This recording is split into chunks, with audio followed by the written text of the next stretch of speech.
Hello, this is the gameplay video for my final year project, FrightBeat. FrightBeat is a heart rate working horror game, a game which responds to your heart rate and changes the different game elements, which I'll be sure to show you as we play. Now, a couple of things in the main menu before we start.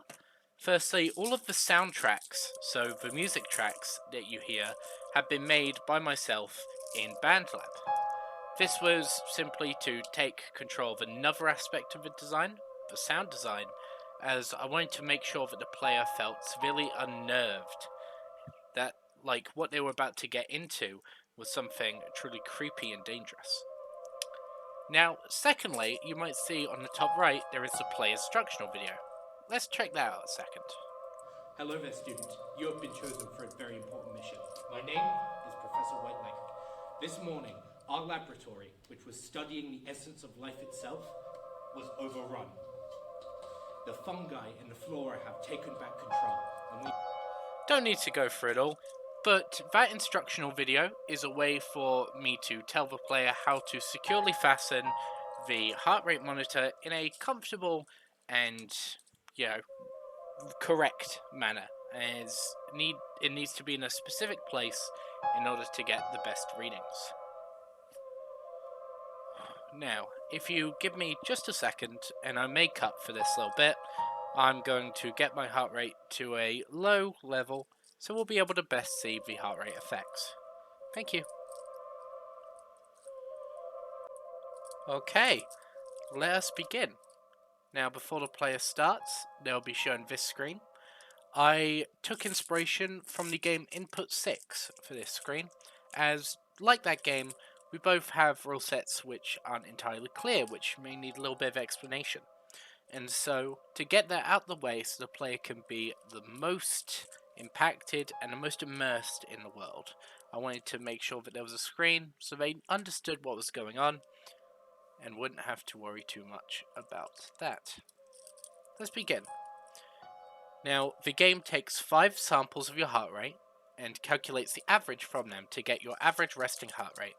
And from there, it adds a heart rate flux value of 15 beats per minute onto your resting heart rate, and that gets your upper bound. All heart rate calculations in this game are calculated through use of lower, the resting heart rate, and upper, this resting plus the heart rate flux value. All values are calculated between those, and that is how the heart rate implementation is set. Let's begin. Now, as the screen said, the core mechanic of this game is to find 5 objectives, which you can find on the mini-map. They're scattered in rooms throughout the map. A lot of these rooms look quite similar, and the reason for that is purposeful. I want to make the player feel like they're constantly in the same sort of area. Makes it easier to get lost, and through getting lost brings more paranoia. Speaking of which, there is our main enemy of the game. He follows a simple sort of patrol algorithm where he will pick a random point, an area, and that area is decided through the heart rate. With the higher your heart rate getting, the smaller that area getting, so the closer he gets in on you. Now, let us...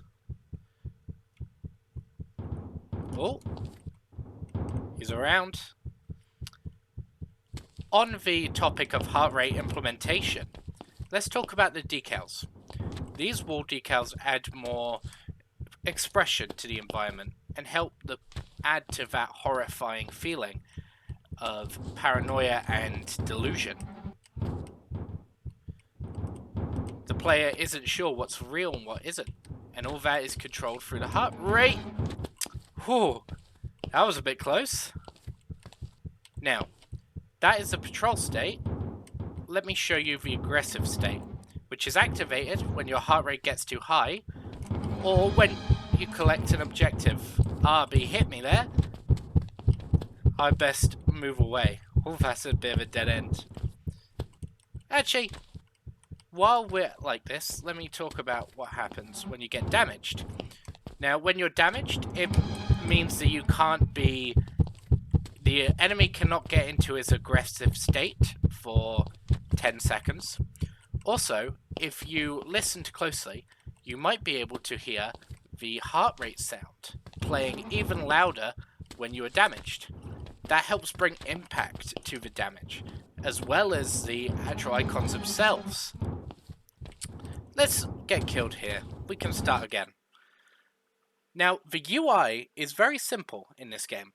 The reason for that is the same reason a lot of horror games have very simple UI. It's for the immersion. With if the screen was splattered with all sorts of elements, which distract the player from the experience, then that sense of immersion is absolutely killed. So all the UI elements are hidden unless they are absolutely needed, like the screens.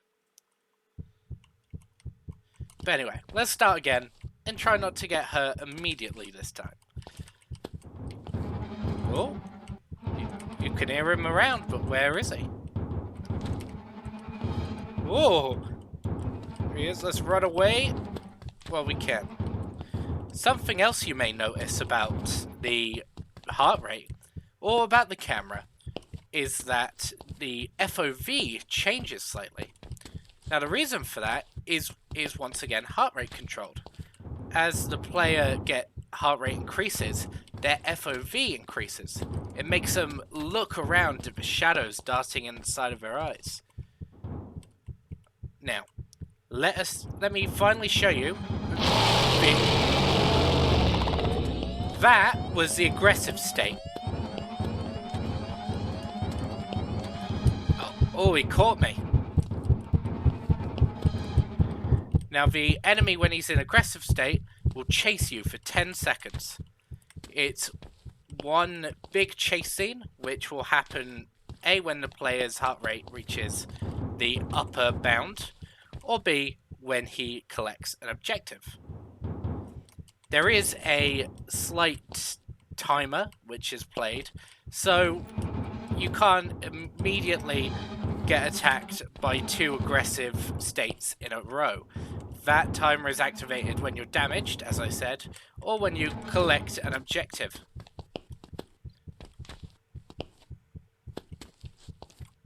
Let's start collecting an objective, and let's see if I can outrun it this time.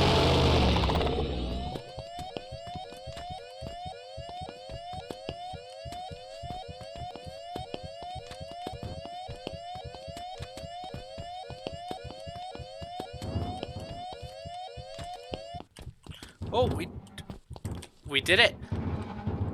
Now he is back to his patrol state. That was a bit close, to be honest. Now, in my design pillars, I've made it clear that games like this... Oh, I need to find out which way I'm going. ...are supposed to be extremely replayable. Which, through my testing, I'm glad to say is a resounding success. Oh, he got me in the back.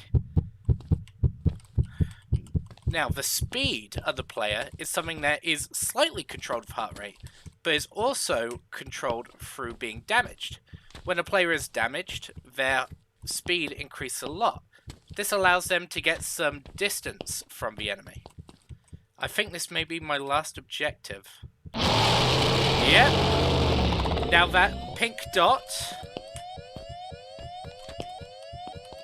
is that pink dot that you saw on the screen was the escape hatch.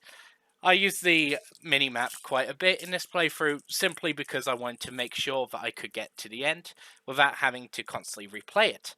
But that replayable aspect is a big part of this game. As the player plays it more, as they proceed more and more, and they learn the level, that paranoia decreases. The game becomes easier the more you play it, not only because of the player's, hardwired memory, but also as they conquer the fear itself.